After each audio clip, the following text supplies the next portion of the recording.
The boy dug into the sand and found a landmine. He carefully unscrewed the cover and pulled out the fuse. The boy was lucky. The mine was safely disarmed. These prisoners of war had just become adults. They had never even seen a landmine before. After only a bit of training, they were forced to start working. The prisoners entered the bunker, put the mine on the ground, slowly unscrewed the cover, pulled out the fuse, and removed the detonator. The mine was safely cleared. Then he carried it out. The boys took turns practicing. The steps looked simple, but every move was a matter of life and death. Some hadn't even touched the mine, and their hands were already shaking. One boy took deep breaths, but still didn't dare to open the cover. The officer checked his watch, kept urging, then cursed and went inside to check. He told the boy to stop, but the boy insisted. Minutes passed, and finally he came out. Seeing the progress, the boys relaxed a little.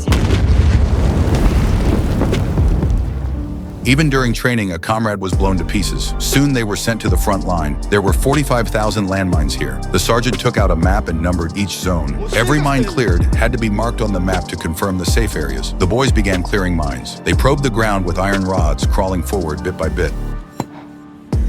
When the first mine was found, the others watched with worried eyes. The boy adjusted his breath, carefully brushed away the sand, revealed the mine, unscrewed the cover, pulled out the fuse, and removed the detonator. They collected all the mines together. Back at their shelter, the boys chatted about what they wanted to do after going home. Only one boy who had been to war before stayed calm. He knew they would never leave this place. For 3 days straight, they cleared mines without food. After work each day, the barracks were locked tight. They went to the officers begging for food, but there was no budget. They had no choice but to starve. One older prisoner couldn't stand it anymore. At night, he snuck out and found food for everyone. But the next day, something went wrong. A soldier started clearing a mine, but his hands shook violently. He felt dizzy and vomited all over the ground. His comrade noticed something was wrong and went over to check.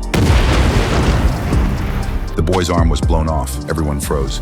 The soldiers finally rushed over. The sergeant gave the boy a shot of morphine. Only then did he calm down. He was sent to the hospital. The sergeant asked what happened. The older prisoner explained everything. Wir waren gestern Nacht alle so hungrig und dann bin ich rüber zum Bauernhaus und habe ein bisschen Tierfutter geklaut. The officer went to a nearby woman's house. He checked the feed bin. The woman laughed and explained it was all mouse droppings. Of course, it caused diarrhea.